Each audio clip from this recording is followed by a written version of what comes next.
Hi hello ಎಲ್ಲರಿಗೂ ನಮಸ್ಕಾರ, welcome back. So ಇವತ್ತು ನಾನು ಬಂದುಬಿಟ್ಟು ಪಾಲಕ್ ಪನ್ನೀರನ್ನ ಹೇಗೆ ಬೇಗ ಮಾಡೋದು ಆ್ಯಂಡ್ ದೆನ್ ಇನ್ಸ್ಟೆಂಟಾಗಿ ಮನೆಯಲ್ಲೇ ಮಾಡ್ಕೊಳ್ಳೋದು ಹೇಗೆ ಅಂತ ತೋರಿಸ್ಕೊಡ್ತಾ ಇದ್ದೀನಿ.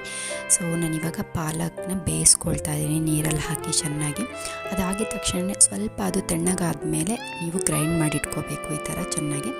ಅದಾದಮೇಲೆ ನೆಕ್ಸ್ಟ್ ಇನ್ನೊಂದು ಪಾತ್ರೆಗೆ 1 ಸ್ಪೂನಷ್ಟು ತುಪ್ಪ ಹಾಕಿಬಿಟ್ಟು, ಸೊ ಆ ತುಪ್ಪ ಕರಗಿದ ತಕ್ಷಣವೇ ನಾವು ಪನ್ನೀರನ್ನ ಚಿಕ್ಕದಾಗಿ ಕಟ್ ಮಾಡಿ ಇಟ್ಕೊಂಡಿರ್ತೀವಲ್ಲ ಅದನ್ನ ಹಾಕ್ಬಿಟ್ಟು ಫ್ರೈ ಮಾಡ್ಕೊಬೇಕು. ಈ ಥರ ಮಾಡೋದ್ರಿಂದ ಏನಾಗುತ್ತೆ ಅಂದರೆ ನಾವು ಮಸಾಲ ಒಳಗಡೆ ಪನ್ನೀರನ್ನ ಹಾಕಿದ್ರೂ ಅದು ಇದಾಗಲ್ಲ, ಸಾಫ್ಟ್ನೆಸ್ ಜಾಸ್ತಿ ಆಗೋದಿಲ್ಲ. ಸೊ ತಿನ್ನೋದಕ್ಕೆ ತುಂಬ ಚೆನ್ನಾಗಿರುತ್ತೆ. ಅದಾದಮೇಲೆ ನಾನು ಇನ್ನೊಂದು ಕಡೆಗೆ ಒಂದು ಪಾತ್ರೆಗೆ ಸ್ವಲ್ಪ 2-3 ಸ್ಪೂನಷ್ಟು ಆಯಿಲ್ ಹಾಕ್ಕೊಂಡು ಅದಕ್ಕೆ ಜೀರಿಗೆ ಹಾಕಿದ್ದೀನಿ.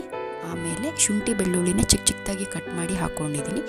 1-2 ಹಸಿರು ಮೆಣಸಿನ್ಕಾಯಿನ ಚಿಕ್ಕದಾಗಿ ಕಟ್ ಮಾಡಿ ಹಾಕಿದ್ದೀನಿ.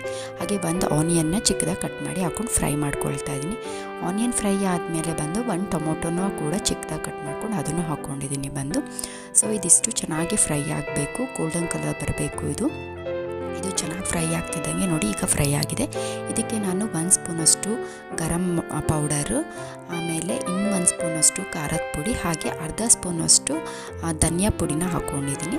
ಹಾಕ್ಬಿಟ್ಟು ಇದನ್ನು ಚೆನ್ನಾಗಿ ಮಿಕ್ಸ್ ಮಾಡ್ಕೋಬೇಕು. ಇದು ಚೆನ್ನಾಗಿ ಮಿಕ್ಸ್ ಆಗಿ ಸ್ವಲ್ಪ ಬ್ಲೆಂಡ್ ಆಯಿತು ಅದ್ರ ಜೊತೆಗೆ ಅಂದಮೇಲೆ ನೀವು ಏನು ಗ್ರೈಂಡ್ ಮಾಡಿ ಇಟ್ಕೊಂಡಿದ್ರಲ್ಲ ಪಾಲಕ್ ಸೊಪ್ಪಿಂದು, ಅದನ್ನು ಮಸಾಲಾನ ಇದಕ್ಕೆ ಹಾಕಿಬಿಟ್ಟು ಮಿಕ್ಸ್ ಮಾಡ್ಕೋಬೇಕು. ಚೆನ್ನಾಗಿ ಈ ಥರ ಕುದ್ಬಿಟ್ಟು ಅದು ಆಯಿಲೆಲ್ಲ ಬಿಟ್ಕೊಂಡಾಗ ನೀವು ಪನ್ನೀರ್ ಹಾಕಿದರೆ ಸಾಕು. ಅದು ಲಾಸ್ಟಲ್ಲಿ ಪನ್ನೀರ್ ಹಾಕಿದ್ರೆ ತುಂಬ ಚೆನ್ನಾಗೇ ಬರುತ್ತೆ. ಆಮೇಲೆ ರುಚಿಗೆ ತಕ್ಕಷ್ಟು ಉಪ್ಪು, ಎಷ್ಟು ಉಪ್ಪು ಬೇಕು ನೋಡಿ. ಆ್ಯಂಡ್ ದೆನ್ ಫ್ರೆಶ್ ಕ್ರೀಮ್ ನಾನು ಎಲ್ಲೂ ಬಳಸಿಲ್ಲ, ಇದು ಮೊಸರನ್ನ ಹಾಕಿದ್ದೀನಿ. 2-3 ಸ್ಪೂನಷ್ಟು ಮೊಸರು. ಅದನ್ನು ಚೆನ್ನಾಗಿ ಮಿಕ್ಸ್ ಮಾಡಿಕೊಂಡು ಚಪಾತಿ ಜೊತೆ, ರೊಟ್ಟಿ ಜೊತೆ, ದೋಸೆ ಜೊತೆ ಏನು ಬೇಕಾದ್ರೂ ಮಾಡ್ಕೊಂಡು ತಿನ್ಬೋದು. ಹೇಗಿದೆ ನೋಡಿ, ನೀವು ಮಾಡ್ಕೊಂಡು ತಿನ್ನಿ. Thank you.